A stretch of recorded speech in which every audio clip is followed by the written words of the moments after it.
Hey, what's going on, guys?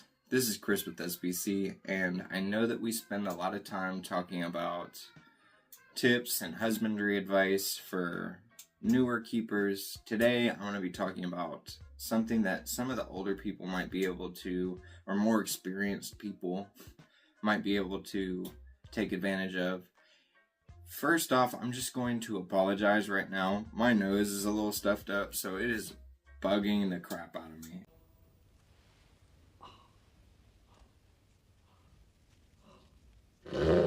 If I'm talking a little funny today, that is why.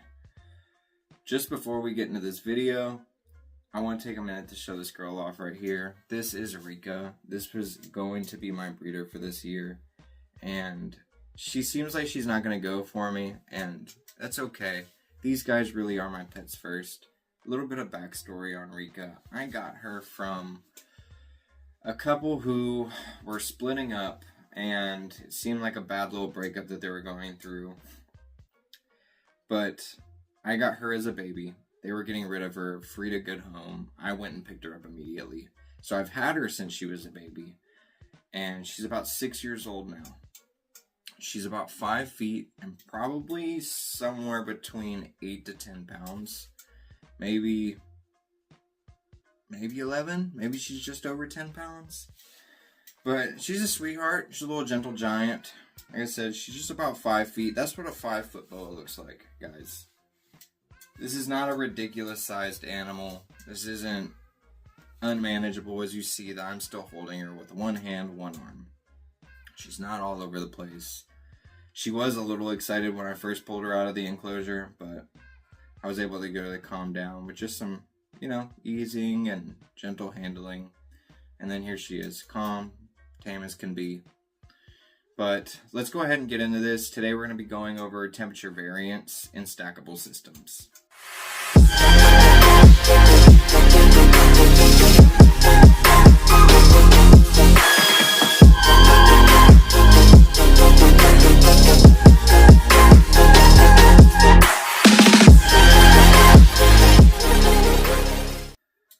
Alright, so temperature variance on a stackable system. That was something that nobody really had prepped me for.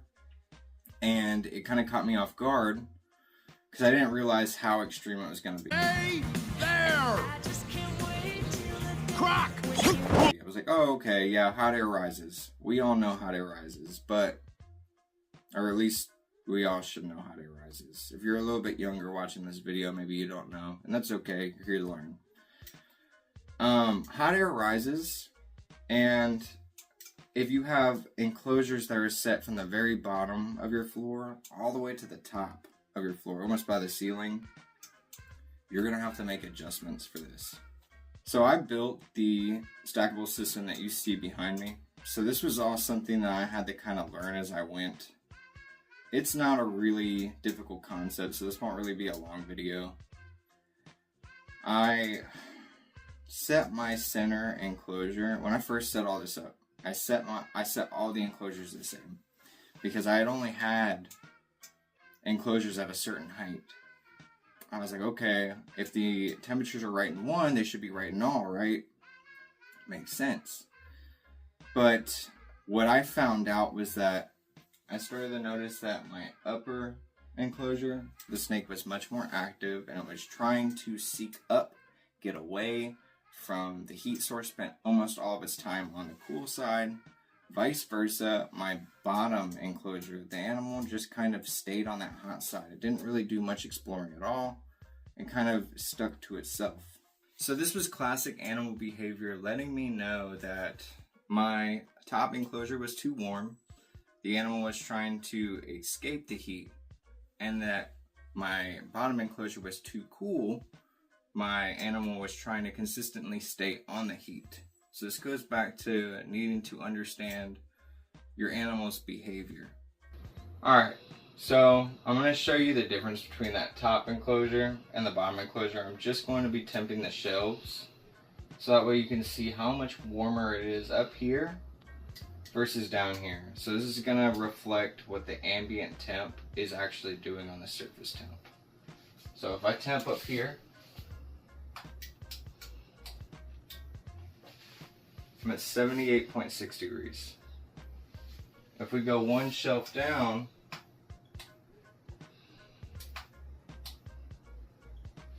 I'm at 78.9. So these kind of share almost the same temp here. This one right here, it's going to be 78.6. It starts to drop a little bit. This fourth one down here, we're at 78.0. Second to bottom,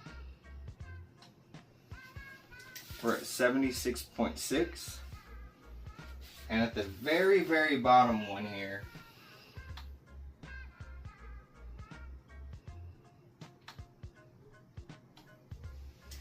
we're at 74.6. So now you can see if I set every single enclosure based off of this center one, why it would be much hotter up top and why it would be much cooler in the bottom. Alright, and so I'm going to show you the adjustments that I have made with my thermostats. The very top shelf, I have reading at 105 degrees.